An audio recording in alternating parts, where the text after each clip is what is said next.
எல்லா புகழும் நம்மை முஸ்லிம்களாக தோற்றுவித்தாங்க அந்த அல்லாஹ்வுக்கு சொந்தமாக.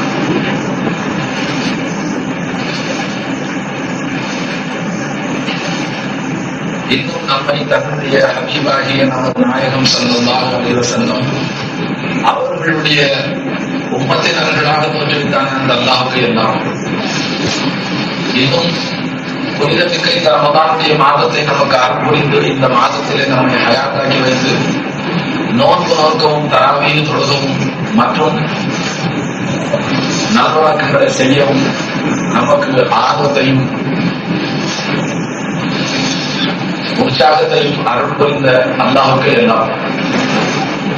இன்று ஒரு முக்கியமான விஷயத்தை தங்களுடைய கவனத்துக்கு, புனித ரமலானுடைய சிறப்பை பற்றி ஒரு முக்கிய செய்தியை மட்டும் சுருக்கமாக சொல்லி இன்று இந்த பள்ளிவாசலில் உபன்யாசத்தை முடித்துக் கொண்டு நான் ஆசைப்படுகிறேன். அந்த முக்கிய பிரச்சனை என்ன? அன்பர்களே, தோழர்களே, அருமை நபி ஸல்லல்லாஹு அலைஹி வஸல்லம் அவர்களுடைய பொன்மொழிகளை பார்க்கும் பொழுது புனித ரமதானுடைய சிறப்புகளை பற்றி பெருமானார் ஸல்லல்லாஹு அலைஹி வஸல்லம் அவர்கள் நிகழ்த்தியிருக்கக்கூடிய பொன்மொழிகளை பார்க்கும் பொழுது ஒவ்வொரு நற்செயலுக்கும், நாம் நோக்கக்கூடிய நோன்புகளுக்கும், நாம் தொழுகக்கூடிய இந்த தராவீஹ் தொழுகைக்கும், நாம் குர்ஆன் ஓதுவதற்கும், திக்ர் செய்வதற்கும், தான தர்மங்களை செய்வதற்கும், ஆக நாம் செய்யக்கூடிய சுருங்க குழுமிடத்தில் நாம் செய்யக்கூடிய நற்செயல்களுக்கு உற்சாகம் ஊட்டக்கூடிய முறையில் நமது நாயகம் ஸல்லல்லாஹு அலைஹி வஸல்லம் அவர்கள் அல்லாஹ்வுடைய புறத்தால் நமக்கு வெகுமதியாக, அன்பளிப்பாக, நமக்கு ஒரு அருள்கொடையாக எதை வாக்களித்திருக்கிறார்கள் என்பதை நாம் சிந்திக்க கடமைப்பட்டிருக்கிறோம். அதன் பக்கமே உங்களுடைய கவனத்தை திருப்ப நான் ஆசைப்படுகிறேன். காரணம், அதுவே என்னுடைய உள்ளத்தில் இப்ப அலைமோதி கொண்டிருக்கிறது. அன்பர்களே, அந்த பிரச்சனை நான் சற்று தாமதம் ஆரம்பிக்கிறேன். இந்த புனித ரமதானுடைய சிறப்புகளை பற்றி பெருமானார் ஸல்லல்லாஹு அலைஹி வஸல்லம் பலவாறாக பலவிதமாக எடுத்தெடுத்து நமக்கு ஓதி இருக்கிறார். காரணம், ரமதானுடைய மாதத்தை பற்றி அல்லாஹ் ஜல்ல ஷானுஹு தஆலா தன்னுடைய திருமறையிலே தெளிவுபடுத்தி கூறிவிட்டார். அதாவது இந்த புனித மாதத்தை பெற்றுக் கொள்ளக்கூடிய நீங்கள் மன் ஷஹீத மின்கும் ஷஹர ஃபல்யஸும், ரமதானுடைய மாதத்தில் ஹயாத்தா இருக்கக்கூடிய நீங்கள், உங்களில் ஹயாத்தா இருக்கக்கூடியவன், இந்த மாதத்தை பெற்றுக் கொள்ளக்கூடியவன் நோன்பு நோக்கட்டும் என்று அல்லாஹ் தஆலா பொதுவாக முடிச்சு விட்டார்.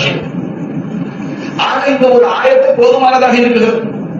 அப்ப ரமதானுடைய மாதத்தினுடைய நோன்பு ஃபர்து, அதை நீங்க நோற்றே ஆக வேண்டும் என்பதற்கு திருக்குர்ஆனுடைய இந்த வசனமே போதுமாக இருக்கிறது.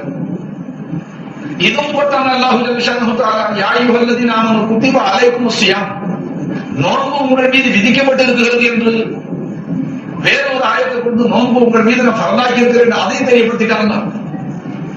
ஆக அன்பர்களே, தொடர்களே, நான் இன்றைக்கு உங்களுடைய கவனத்தை அதிகமாக திருப்ப விரும்புவதெல்லாம் நம்மளுடைய உள்ளங்கள் அல்லாஹ்வுடைய கைவசம் இருக்கு. அல்லாஹ் தஆலா நம்மளுடைய உள்ளங்கள், நம்மளுடைய சிந்தனைகளை நாலா பக்கம் சிதறி போக விடாம இந்த ஏழை சொல்லக்கூடிய சொற்களை ஆழ்ந்து கேட்டு கல்புக்காக கொண்டு கேட்டு அதை நல்ல விதமா நீங்க சிந்திக்க முற்படுவீர்கள். ஆனால் இன்ஷா அல்லாஹ், நான் பெருமையா சொல்ல இல்லை, உங்களுடைய முழு வயசுக்கு அது போதுமா. இன்றைக்கு நான் சொல்ல பிரியப்படக்கூடிய சில வாசகங்களை நீங்க கவனமா கேட்டு சிந்தனைகளை வயல் நறுப்புகள்ல வீடுகளுக்கு அங்கங்க செதற விடாம நீங்க கவனமா கேட்டா இன்ஷா அல்லாஹ் நீங்க வயசெல்லாம் முஸ்லீமாக வாழ்வதற்கு ஒரு போதுமான ஒரு கருவியாக தான். நான் பெருமையா சொல்ல இன்ஷா அல்லாஹ் நீங்க விளங்கி பாருங்க. பெருமானார் ஸல்லல்லாஹு அலைஹி வஸல்லம் மனிதனுடைய அபிப்பிராயத்துக்கு, சாதாரண மக்களுடைய விருப்பத்துக்கு விரோதமான நன்கொடைகளை தான் அல்லாஹ்வுடைய புறத்தால் வாக்களித்திருக்கிறார். மனிதன் சுபாவத்தை நேற்று கூட உங்களுக்கு சொன்னேன், உங்களுக்கு அது வேற எங்கேயோ பள்ளியில சொன்ன ஞாபகம் இருக்கும். இந்த நன்மைகளை சேகரம் செய்யக்கூடிய மனிதன், நற்செயல்களை செய்து நன்மைகளை சம்பாதிக்கக்கூடியவன், எத்தனையோ பேர் இன்னைக்கு துரதிருஷ்டசாலிகள் துரதிருஷ்டவசமாக அந்த நன்மைகளை தேடுவதில் சோம்பல் செய்கிறான். அதாவது அதுல அலட்சியம் காட்டுகிறான். ஆனால் அதே மனிதன் பொருள் தேடக்கூடிய விஷயத்துல தன்னுடைய முழு கவனத்தையும் செலவு செய்கிறான். இது நமக்கு பிரத்யட்சமான ஒன்று. உதாரணமாக, எவ்வளவு கவலையுடனே ஒரு மனுஷன் தன்னுடைய தொழிலை செய்கிறான், விவசாயத்தை செய்கிறான் அல்லது உத்தியோகத்தை செய்கிறான், இதை நம்ம கண்கூடாக பார்க்கிறோம். காரணம் என்ன? பொருள் தேவை அவனுக்கு விளங்குகிறது. அதாவது பொருள் இல்லாதவன், பணம் இல்லாதவனை பிணம் என்று சொல்லுகிறார்கள் உலகத்தில் மக்கள் பழமொழிகள். அப்ப ஒவ்வொரு மனுஷனுக்கும் பொருள் தேவைப்படுது. அந்த பொருள் ஈட்டக்கூடிய முறையில மனுஷன் பாடுபடும் பொழுது அவனுக்கு யாருமே புத்தி புகட்ட வேண்டியது, யாரும் அவனுக்கு நல்லுரைகளை சொல்ல வேண்டியது. அவனவனுக்கு வயது வந்தவுடனே, பொருளுடைய தேவை வந்தவுடனே பொருள் தேர்ந்த மனுஷன் தானாகவே முற்பட்டு விடுகிறான். அதுல அவன் எடுத்துக்கொள்ளக்கூடிய சிரமங்கள், அதில் அவன் காட்டக்கூடிய பிரயாசம், கடமையாற்றின நல்வணக்கங்களுக்கும் கூலியாக துனியாவை எதிர்பார்க்கும். பாருங்க, என்னுடைய வாசகங்களுக்கு நான் பொறுப்பாளி, நீங்க நல்லா கவனிக்கணும். இப்ப நம்மளுடைய உள்ளங்கள்ல என்ன வந்துருச்சு தெரியுங்களா? தொழுதாலும் அதுக்கு கூலி காசு கிடைக்கும், நோம்பு வச்சாலும் அதுக்கு கூலி காசு பணம் கிடைக்கும். தராபி தொழுகை இந்த 20 அல்ல இன்னும் 20 ரக்காத்து சேர்த்து சொன்னாலும் தொழுதுகிறோம். இதுக்கு பகரமா ஏதாவது 150 காசு கொடுக்கணும். ஆகவே நற்செயல்களுக்கு பகரமாக மனிதன் காசை எதிர்பார்க்கிறான். நண்பர்களே, இந்த கெட்ட சீக்கு என்னைக்கு முளைச்சிட்டு மால் என்று சொல்லுவாங்க சூஃபியாக்கள். அதாவது மனிதனில் 2 துர்குணங்கள் முளைச்சிட்டால் அதற்கு பிறகு அவனுடைய இஹ்லாஸ் என்ற கூடிய தூய எண்ணம் இருக்க முடியாது. அது என்ன 2? ஒன்று, நன்மதிப்பை தேடுவது. அதாவது என்னுடைய இந்த வாரசுக்கு உங்களிடத்துல நான் கூலி தேடையில மதிப்பை தேடுறது ஒரு கெட்ட பழக்கம். மக்கள் என்ன பெரிய பண்டிதர் என்று சொல்லட்டும், அறிஞர் என்று சொல்லட்டும், பெரிய அல்லாமா என்று சொல்லட்டும், அழகாக சொல்றார் என்று சொல்லட்டும், என்று உங்களுடைய நன்மதிப்பை தேடும். காசு உங்கள்கிட்ட எதிர்பார்க்க இல்லை, நன்மதிப்பை எதிர்பார்க்கக்கூடிய ஒரு பழக்கம். ஆக 2 வஸ்துக்கள் இருக்கு. மனிதனுடைய இஹ்லாஸ் தூய்மையை அழித்து விடுகிறது. 2 ஒன்று என்னங்க? தலந்த ரியாசத், மக்களுக்கு மத்தியில பதவி பட்டங்கள் இருக்கு. 2வது துர்குணம் என்ன? தான் செய்யக்கூடிய மார்க்க சன்மார்க்க நற்காரியங்களுக்கும் பகரமாக இந்த துனியாவுடைய பலதை எதிர்பார்க்க. நண்பர்களே, இந்த துனியாவை அல்லாஹ் ஜல்லஷானஹு தஆலா காஃபிர்களுக்கு கொடுக்கிறான், நமக்கு கொடுக்க மாட்டாங்க. காஃபிர்களுக்கு அல்லாஹ் தஆலா கொடுக்கிறான். ஹதீஸ் ஷரீஃபில் வருது, இந்த துனியாவை படைத்த நாள் முதல் இன்றைய வரைக்கும் இந்த துனியா பக்கத்துல அல்லாஹ் கவனம் செலுத்தினதே இல்லையா, அந்த துனியாவை அல்லாஹ் திரும்பி பார்த்ததே இல்லையா. அவ்வளவு வெறுப்பு இருக்கு அல்லாஹ்வுக்கு துனியா. இன்னும் சொல்லப்பட்டிருக்கு, கொசுவனுடைய இறக்கை இருக்கு, கொசுவனுடைய சிறகு இருக்கு. அதன் அளவுக்கு இந்த துனியாவுக்கு ஒரு மதிப்பு அல்லாஹ் இடத்துல இருந்திருந்தால், இந்த துனியாவுடைய பொருட்களை அல்லாஹ் மதிச்சிருந்தா, காஃபிர்களுக்கு இந்த துனியாவில் ஒரு மெடல் பச்சை தண்ணி கூட அல்லாஹ் கொடுத்திருக்க மாட்டான்.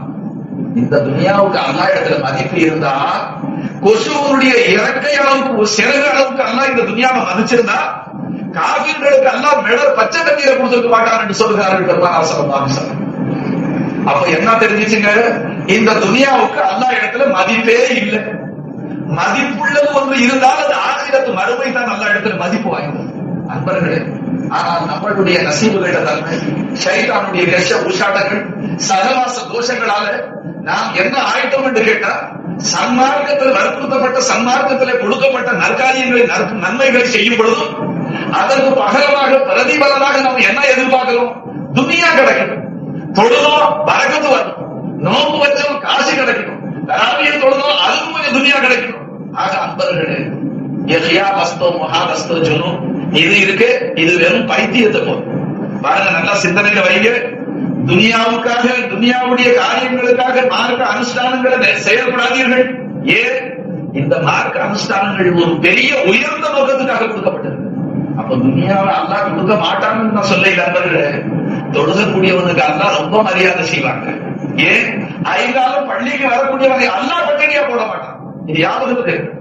அன்னை ஆயிஷா நாயகி ரலியல்லாஹு அன்ஹா சில வேளைகளில் சொல்வார்கள், முறையிடுவார்கள், அண்ணன் நபி அவர்களே, அல்லாஹ்வுடைய ரசூலே, இன்றைக்கு வீட்டிலே ஒன்றும் இல்லையே, பரக்கத்தாயிருக்கு, அல்லாஹ் தவிர ஒன்றும் இல்லை, உணவு வஜீவனங்கள் ஒன்றும் இல்லை என்று சொன்னால் பெருமானார் ஸல்லல்லாஹு அலைஹி வஸல்லம் சொல்வார்கள், எனக்கு அல்லாஹ் செய்திருக்கக்கூடிய உத்தரவு, எனக்கு அல்லாஹ்வுடைய கட்டளை, உங்களை தொழுக சொல்லி ஏவ சொல்லி அல்லாஹ் கட்டளை இருக்கிறார்.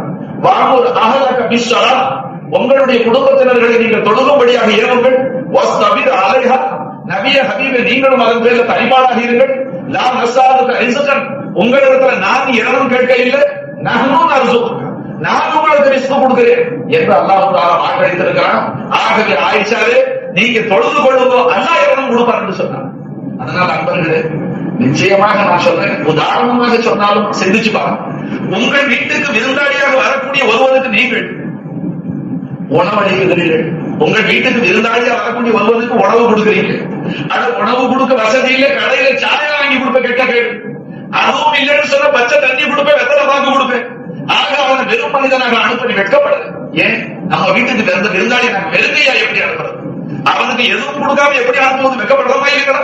வெட்கப்படுறான். அவர்களே என்ன நெஞ்சில கை வச்சு பார்க்கணும். எந்த அடியா அல்லாவுடைய அழைப்பின் பேர்ல அல்லாவுடைய உத்தரவுக்காக அழிகாலம் ஓடோடி அவனுடைய வீட்டுக்கு வருவானோ அவனை அல்லா பட்டனையா போடுறான்னு சொன்னா அதை நான் நம்பவே மாட்டேன். ஆனால் இன்றைக்கு தொழுதும் சிலருக்கு பறக்கத்து வரையில்லை என்று சொன்னால் அவனுடைய தொழுகையை சரியில்லைன்னு அர்த்தம்.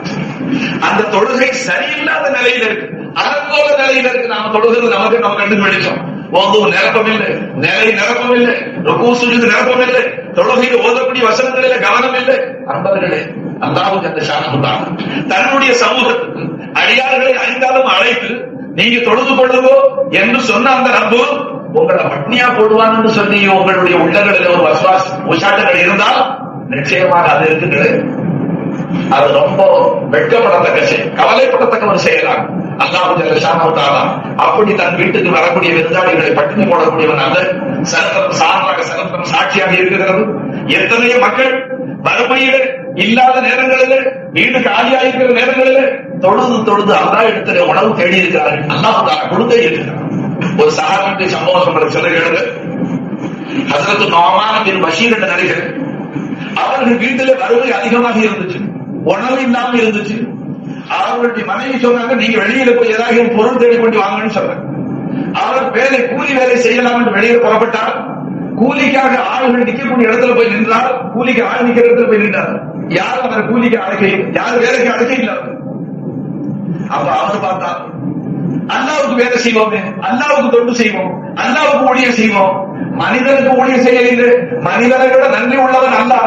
அல்லாஹ் தஆலா ஷகூரும் ஹலீம், ரொம்ப நன்றி அறிதல் உள்ளவன் அல்லாஹ். மனிதராக நன்றி கேட்டவனா இருப்பான். என்ன வேலை செஞ்ச, அலங்கோலமா செஞ்ச, ஒழுங்கா செய்த என்று சாப்பிட்டு போகும் சரி கூலியை குறைப்பான். அல்லாஹ் தஆலா நன்றி அறிதல் உள்ளவன். அவனுக்கு ஊழியம் செய்வோன்னு செஞ்சார். அவன் அங்கே ஒரு பள்ளியை பிடிச்சாரு, தொழுவ ஆரம்பிச்சார். தொழுது அல்லாஹ் இடத்துல துவா கேட்டார். இங்கே அவனுடைய மனைவி போன ஆம்பளை ஏதாவது கொண்டு வருவாரு, சம்பாதித்துக் கொண்டு கோதுமையை கொண்டு வந்தால் திரித்து ரொட்டி சுட்டு அதை நாம் சாப்பிடலாம் என்று சொல்லி அவங்க திருகையை தொடச்சு போட்டு வச்சிருக்காங்க. திருகை இருக்குங்களே, அதை தொடச்சு எடுத்து ரெடியா வச்சிருக்காங்க.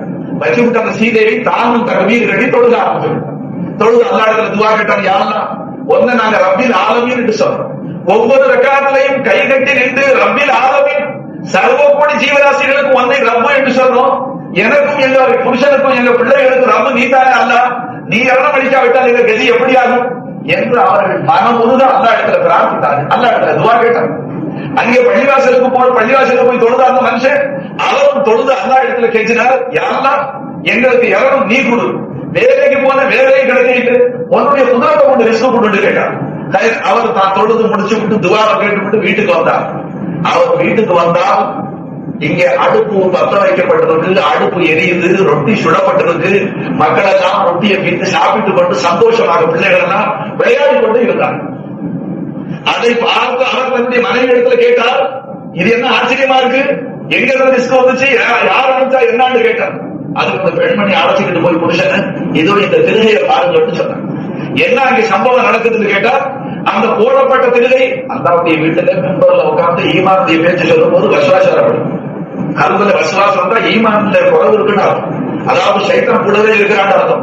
அதனால ஈமானுடைய பேச்சை உள்ள உட்கார விட மாட்டேங்கிறான். இப்ப அந்த பெண்மணி என்ன பார்க்கிறாங்க, போன சஹாபி என்ன பார்க்கிறார், அந்த திருகை போடப்பட்ட திருகை தானாக சுத்தி கொண்டே இருக்கிறார்.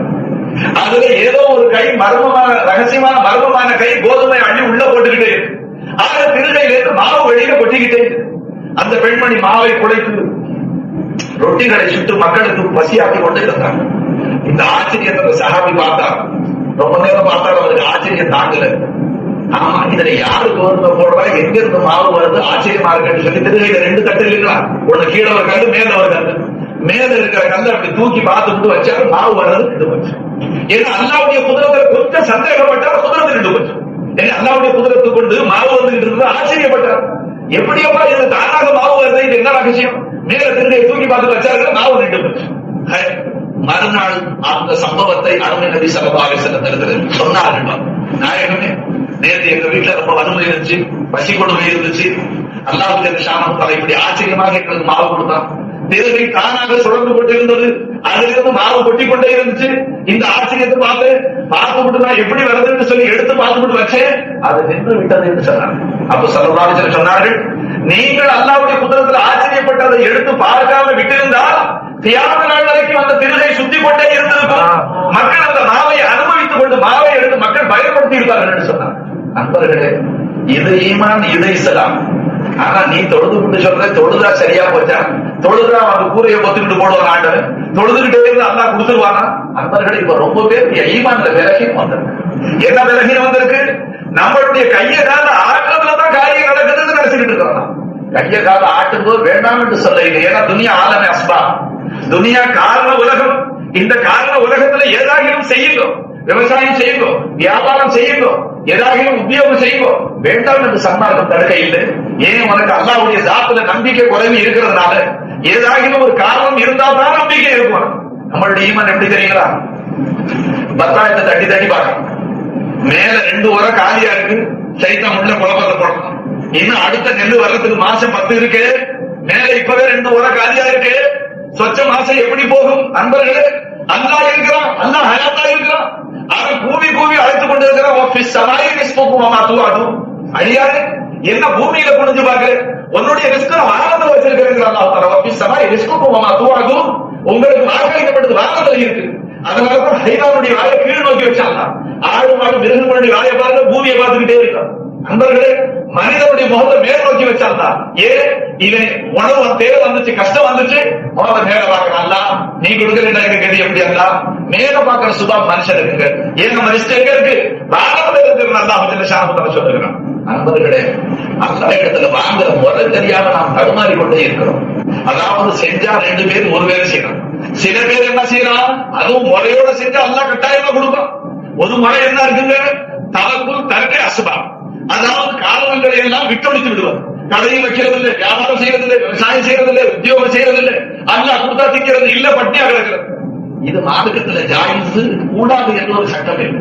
ஏன்? அஸஹாபே சுஃபாக்கள் அருமை நாயகம் ஸல்லல்லாஹு அலைஹி வஸல்லம் அவர்களுடைய பள்ளியுடைய திண்ணையிலே சத்தேறக்கூடிய 70 சஹாபாக்கள் எந்த விதமான தொழிலும் செய்யாம அண்ணல் நபி அவர்களுடைய வாயால் வரக்கூடிய பொன்மொழிகளை மனனம் செய்து கொண்டிருந்தார்கள். ஓதுற பிள்ளைகள் சஹாபாக்கள், அந்த மகான்கள், அவர்களுக்கு எந்த தொழிலும் கிடையாது. சஹாபாக்கள் தங்களுக்கு வரக்கூடிய வருமானத்தில் பெரித்த கனிகளையும் குழந்தை கொலைகளை கட்டி தொங்க விட்டு விடுவார்கள். அதை பசித்தவர்கள் சாப்பிட்டுக் கொள்வார்கள். அண்ணல் நபி அவர்களுக்கு ஏதாவது வீட்டுக்கு உணவு வந்தால் அதை அந்த திண்ணைவாசிகளுக்கு சஹாபா சுப்பாவுக்கு முற்படுத்துவார்கள், சாப்பிட்டுக் கொள்வார்கள். இல்லாத நேரங்களில் அவர்கள் பொறுமையோடு இருப்பார்கள். அந்த விதமாக இருப்பதை மார்க்கம் தடுக்கவில்லை. உனக்கு அல்லாஹ்வுடைய ஸாத்துல நம்பிக்கை குறைவு இருக்கிறதுனால நீ ஏதாயும் தொழில் செய்து கொள் என்று மகன்கள் வற்புறுத்தி இருக்கிறார். கசபு ஏதாச்சும் செய், வியாபாரம் செய், உத்தியோகம் செய், விவசாயம் செய், ஏதாயும் செய்து கொண்டே அல்லாஹ் ரசூல் தடுக்கவில்லை. ஆனால் அன்பர்களே, நீ எதை செய்தாலும் அந்த உன்னுடைய தொழிலை கொண்டு உணவளிக்கக்கூடியவன் அல்லாஹ் என்கிற ஈமான வச்சு செய். ஆனா நீ என்ன செய்யற?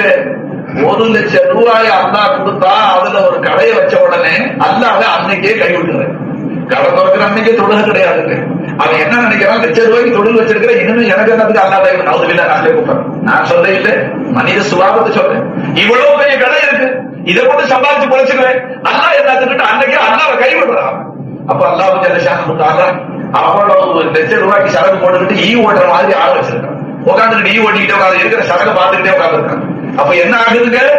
காரணங்கள் கிடைத்த உடனே, அஸ்பாப் கிடைத்த உடனே, முஸப்பிபுல் அஸ்பாப் ஆகிய இந்த காரணத்தை கொண்டு இறங்க வலிக்கக்கூடிய அல்லாஹ் கைவிட்டுறான். அன்பர்களே, மதராஸ்ல மீர்ஷாபேட்டையில நான் தபலீக் செய்து கொண்டிருக்கிற காலத்துல ஒரு சிறு வாலிபன் வெத்தலைப்பாக்கு கடை வச்சிருந்தார். வெத்தலைப்பாக்கு கடை வச்சிருந்தாங்க. அதுக்காக ஜமாத்தோட தொழுகிறவன் ஃபஜர் தொழுகைக்கு திடீர்னு வரல, ஃபஜர் தொழுகைக்கு வரல. அவனை நான் சந்திச்சு, ஏன்பா நல்லா தொழுதுகிட்டு இருந்தே ஃபஜருக்கு வரதில்லை, இப்ப என்ன காரணம்னு கேட்டேன். அவன் என்ன சொன்னா, என்ன செய்யறது, இந்த வயிறு ஒண்ணு இருக்கேன். நான் என்ன உடம்பு மட்டுமா இருக்கு, மாட்டுக்கு தான் இருக்கு, ஹைவானுக்கு எல்லா நாய்க்கும் இருக்கு, வயிறுக்கு எல்லாத்துக்கும் இருக்கு, உடம்பு மட்டும்தான் இருக்கு. ஆச்சரியம் எனக்கு வயிறு இருக்கிறது, வயிறு கொடுத்துருக்காங்க. என்ன செய்யறது? அந்த காலையில ஃபஜருக்கு ஜமாத்து நடக்கிற நேரத்துல தான் ரொம்ப பேர் சுருட்டு கேட்டு சொல்லப்படுறான். அந்த நேரத்துல அங்கேயே வெளியே தெருவு போறேன்னா சுருட்டு மீடி வாங்க வரான். அந்த நேரத்துல நான் தொழுவ போயிட்டா வியாபாரம் அடுத்த கடைக்கு போயிடுது. அதனால நான் ஃபஜ்ர் தொழுகையை விட்டு வியாபாரத்தை பார்த்தேன்னு சொன்னான். ஆனா அநியாயக்கார பையில ஃபஜ்ர் தொழுகையை விட்டு நீ வியாபாரம் செஞ்சியே எவ்வளவு தான் வித்துச்சு அந்த நேரத்துல கேட்டேன். அந்த நேரத்துல 3.5 நாள் விற்கிறேன். அல்லாஹ் அக்பர். இன்னா லில்லாஹி வ இன்னா இலைஹி ராஜிஊன். எவ்வளவு சுருட்டு வித்துச்சா? 3.5 இடம். ஏன்னா அந்த காலத்துல ரூபாய் இருந்துச்சு, அந்த காலத்து பேச்சு சொல்லணும். 3 அணாவுக்கு சுருட்டு விட்டான் ஃபஜ்ர் தொழுகை விட்டு. அதுல எவ்வளவு லாபம் கிடைச்சிருக்கு? 2 பைசா கிடைச்சிருக்கு. அந்த 192 தம்படி இருந்துச்சு. அந்த தம்படியுடைய காலத்துல 2 தம்படி, அது 3 தம்படி நின்று இருக்காங்க. அப்ப அவன் ஈமான் எந்த அளவுக்கு வந்துச்சு?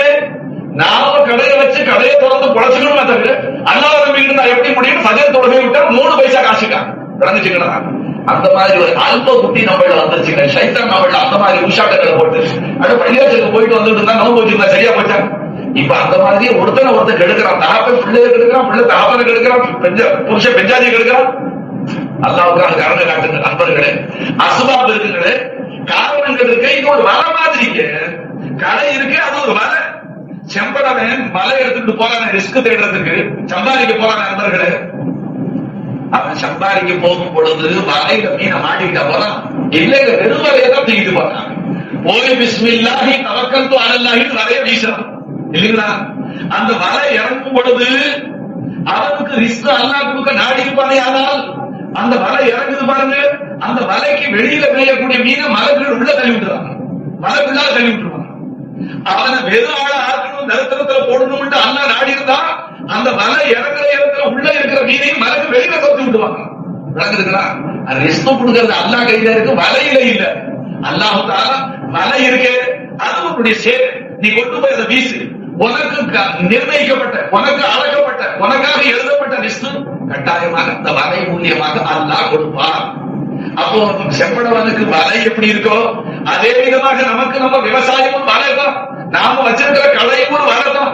அல்லாஹ் நாடுவானேயானால் எராக்கியுடைய கழுத்துல மலாயத்து மாநகர சாட்டி அவன் பெரடியில கழுத்தா கொடுத்து கொண்டாந்து உன் கடையில நிறுத்துவான். ஏன்? ஓ ஈமான் அல்லாஹ் பேசுறது கடையில இல்ல, நீ கண்ணாவை பார்த்துக்கிட்டே இருக்கிற அல்லாஹ்வை பார்க்க மாட்டேங்கிற. நண்பர்களே, நம்மகிட்ட இருக்கிற கெட்ட பழக்கங்கள். இப்போ காலையில கடை திறந்தானே இல்லையா, ஃபஜ்ர் தொழுவாவே திறந்து விட்டான். தொடர்ந்து 2 மணி நேரம் கடை ஆனவன கண்ணாவை எடுத்து பார்க்கறது, மூஞ்சிய கால வச்சு தெரிச்சு வச்சு வரவங்க எல்லாம் சிரிச்சது. வீட்டுல இருந்து அந்த நேரத்தில் ஏதாச்சும் உப்புப்புளி மூலம் காசு கட்டு வச்சு அவர்களை கடிக்கிறது. என்ன கண்ணாவோட காசு? ஏன்டா அதை பாக்குறேன்? நீ உனக்கு அதை பாக்குற வேலை என்ன இருக்கு? வாரத்துல இருக்கு, அல்லா இடத்துல இருக்கு. அல்லாஹ் உட்கார்ந்து இருக்கிற நீ அல்லாஹ் இன்றைக்கு நீ கிராக்கி அனுப்பலன்னா இது எப்படி ஆகுதா? ஏதோ நீ முதலீடு கொடுத்தரப்பே 1000 2000 கொடுத்து நான் அதுல சரக்கு வாங்கி வச்சுட்டு உட்கார்ந்துட்டு கிராக்கிகளை அனுப்பாங்க என்று அவருடைய ஈமான் அல்லாஹ் பேர்ல இருந்தா கிராக்கிகள் சரியா அவன் கடைக்கு வருவாங்க. கட்டாயமாக அவன் பல கடைக்கு போவான், சரக்கு வாங்க அவனுக்கு பிரியம் வராது. அவன் மனசு எப்படியோ மாறுவான். அல்ல கடைசியாக உன் கடைக்கு வரும்படியா செய்வான். உன்கிட்ட சரக்கு வாங்கினா தான் அவன் மனசுல நிம்மதி வரும். அந்த ஏற்பாடு எல்லாம் பிணைச்சு அல்லாஹ் முடிச்சு விட்டான். இப்ப நீ அல்லாஹ்வுடைய தத்துவங்களை, அல்லாஹ்வுடைய ருபூபியத்தை, அல்லாஹ்வுடைய ரஸாபியத்தை, அவர் ரிஸ்க் கொடுக்கக்கூடிய முறையை நீ மறந்து நீயாவது சில திட்டங்களை வகுத்து நான் அப்படி ஆயிடும், நான் இப்படி ஆயிடும், கோடீஸ்வரர் ஆயிடும், குபேரன் ஆயிடும், ஒண்ணு ஆக மாட்டேன். நீ தலைகீழ தொங்குது அந்த ஆதியில எழுதினாங்க அவனுடைய ஆதி ஏற்பாடு. அதற்கு மாத்தமா ஒரு வர்க்கம் வந்து கிடைக்கும். அல்லாஹ் நாடியவர்களுக்கு ரிஸ்க விசாலப்படுத்திட்டான், நாடியவர்களுக்கு ரிஸ்க அல்லாஹ் சுருக்கி விட்டான். அல்லாஹ் குர்ஆன்ல சொல்றான். யாருக்கு அல்லாஹ் சுருக்கினாலும் அவனுக்கு யாரும் விசாலப்படுத்த முடியாது. யாருக்கு அல்லாஹ் விசாலப்படுத்தினாலும் ஆகிய உலகம் குறுக்கிட்டு அவனுடைய ரிஸ்க சுருக்க முடியாது. இந்த ஈமான் அல்லவா அவன் நெஞ்சில இருக்கணும். இல்ல, நீ மகதூக்க நம்புற, சிருஷ்டிகளை நம்புற, உன் கலையை நம்புற, இராக்கிய நம்புற. அன்பர்களே, அல்லாஹ்வின் பேர்ல யகீன் இல்லை நமக்கு.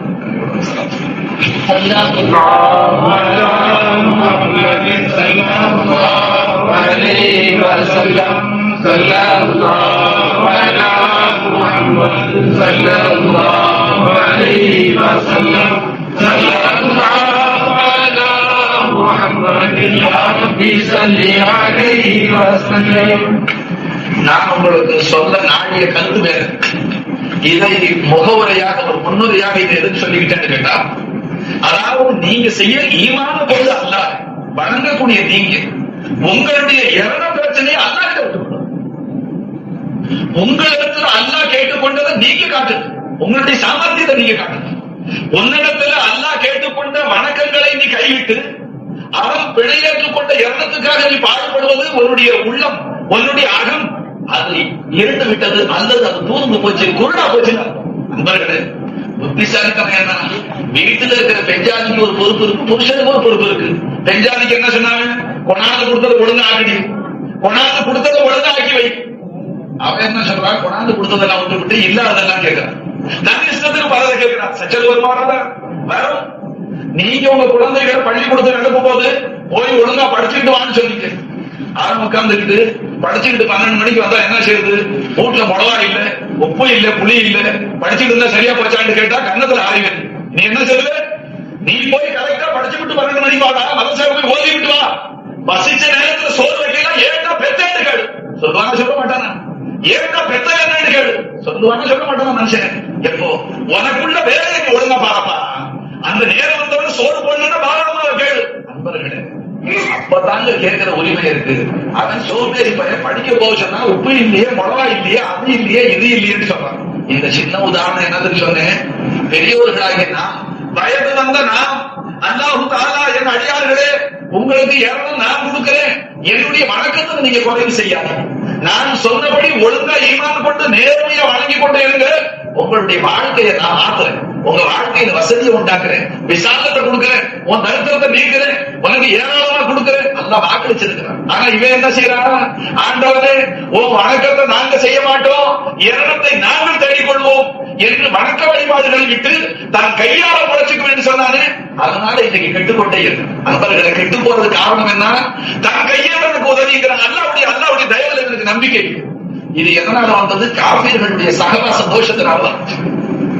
ஏன்னா காபீர்களை பார்க்கிறான், அவன் இப்படி செஞ்சான் அப்படி பணக்காரனா போயிட்டான், அவன் இப்படி செஞ்சான் அதனால பெரிய லட்சாதிபதியா போயிட்டான், இவன் இப்படி போனா கோடீஸ்வரனா போயிட்டான், அதனால நானும் அப்படி செய்வேன், அப்படி ஆயிடுவேன், இப்படி ஆயிடுவேன். இந்த உன்னுடைய மரக்கோட்டை செய்யலாம். ஏன்? நீ ஈமான் கொண்ட அல்லாஹ்வுடைய ஸாத்துல ஈமான் வச்சிருக்கிற. உன்னை படைப்பதற்கு 50,000 வருஷங்களுக்கு முன்னால ரிஸ்க படைச்சு அல்லாஹ் எழுதி முடிச்சுட்டான். நானும் கசம் நான் பைனஹும் மஈஷத்தஹும், இந்த துனியாவுடைய ஜீவியத்தை உங்களுக்கு மத்தியில் அல்லாஹ் பங்கு வச்சு முடிச்சு விட்டான்னு சொல்றாங்க. அருமநாயகம் ஸல்லல்லாஹு அலைஹி வஸல்லம் ஜப்பத் கரமண்டாங்க எழுதி முடிச்சு போச்சு. நண்பர்களே, எழுதப்பட்டது இருக்கு. அல்லதி குஸிமலக ஹாசிலுன் லைக், உன்னுடைய பங்குல உனக்கும் மனைவி மக்களுக்கு அல்லாஹ் எதை எழுதினாலும் அதை நிச்சயமா உனக்கு கொடுப்பான். வல்லதி லிரைரிக, மற்றவர்களுக்கு உண்டானது எல்லாத்தையும் நீ சுருட்டான்னு பாக்குற, லா யஸிலு இலை, அது ஒன்னளவு வந்து சேராது. அல்லாஹ் தஆலா உனக்காக உள்ளதை பாதுகாத்து கட்டாயம் சேர்ப்பான். அன்பர்களே, பூமியில உள்ளதெல்லாம் உனக்கு கொடுத்தா என்ன செய்வேன்? ஏன் அடிச்சுக்கிறேன்? ஏன் சாவர ரிஸ்க்குக்காக வேண்டி? ஒரு மனுஷன் ரொம்ப பசி கொடுமையில தவிச்சான், இவ்வளவு பேர் இருக்கிறாங்களே, சொல் போட மாட்டேங்கிறாங்களே, ஆண்டவனை கவனிக்கலையே, போவியே வரலையா? ஒரு பெரிய மனுஷன் என்ன செஞ்சா, மரக்கால் அரிசி சோத்தை ஆக்கி நல்ல 4 கிலோ இறைச்சி ஆக்கி பெரிய சகல சோத்தை கொட்டி இறைச்சியை கொட்டி அவரை கூப்பிட்டு உட்கார வச்சு இவ்வளவு திருட்டு தான் போகணும் பயிர் எடுத்தான், இவ்வளவு சாப்பிட்டு தான் போகணும்னா அவன் அவர்கிட்ட அப்படி இறைச்சி சோறு திட்டு ஆளை கொடுக்காட்டான், இதுக்கு மேல முடியாதுன்னு. அவன் சொன்னா, மானம் கெட்ட பயில வெக்கவில்லை உனக்கு, பின்ன ஏட்டா செத்த, ஏட்டா ஊடு கூட கௌசலிக்கிட்டாங்க, அல்லாஹ் இதை கொடுக்கல, அல்லாஹ் இதை கொடுக்கல, அல்லாஹ் இதை கொடுக்கல, கொடுத்தா என்ன செய்ய, என்ன வயிற்ற கொட்டிக்குவியா? முடியுமா? வந்தாங்க ஆயிரக்கணக்கான ஜவுளிகளில் துணி இருக்கு, ஒன்னால உடுத்தி கழிக்க முடியுமா? உலகமெல்லாம் தானியம் இருக்கு, ஒன்னால திண்டு ஒழிக்க முடியுமா? ஏன் சாப்பிடும் வயிற்றுக்கு இவ்வளவு ஜீவராசிகளை கொடுக்க உனக்கு கொடுக்க மாட்டான். நண்பர்களே, அல்லாஹ் தஆலா சொல்றான், உனக்கு ஐயம் என் தாக்கத்தை தஹ்மிலு ரிஸ்கா, அட ஈமான் கொண்ட என் அடியார், உன் வீட்டுல நீ வளர்க்கிற மாட்ட யோசிக்குதான். அல்லாஹ் தஆலா சொல்றாங்க, உனக்கு ஐயம் என் தாக்கத்தை, அட எத்தனையோ ஜீவராசிகள் இருக்கு, லா தஹ்மிலு ரிஸ்கா, அது தன்னுடைய இரணத்தை சுமந்து கொண்டு அலைகிறேன்னு சொல்றான். ஆனா நீ எப்படி இருக்க?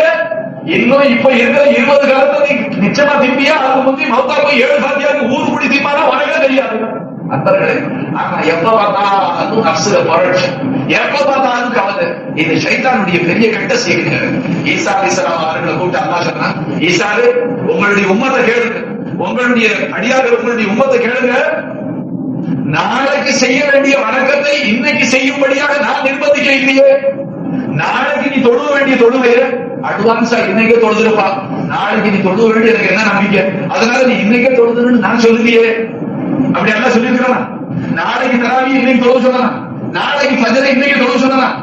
இதை ஈசா அலைஹிஸ்ஸலாத்துக்கு அல்லாஹ் சொன்னா, உங்க உம்மத்தை கேளுங்க, நாளைக்கு செய்ய வேண்டிய வணக்கத்தை இன்னைக்கு செய்யணும்னு நான் சொல்ல இல்லையே, நான் உங்களை வற்புறுத்த இல்லையே.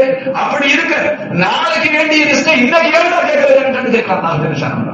ஆனா உடனே நாளைக்கு ஹயாத்தா வச்சா உன் ஹயாத்தா வைக்கிறது உன் வயிற்றுக்கு தோப்புறைக்கு சோறு அல்லா கொடுப்பான். கொடுத்தவன ஹயாத்தா வைப்பான். உனக்குள்ள சோறு முடிகிற வரைக்கும் உனக்கு மௌத்தே வராது. உனக்குள்ள சோத்தை நீ தான் திருடுபடி சாவு. நண்பர்களே, அல்லா எப்படி படைச்சிருக்கான், நம்ம சோற நாய் கூட திங்க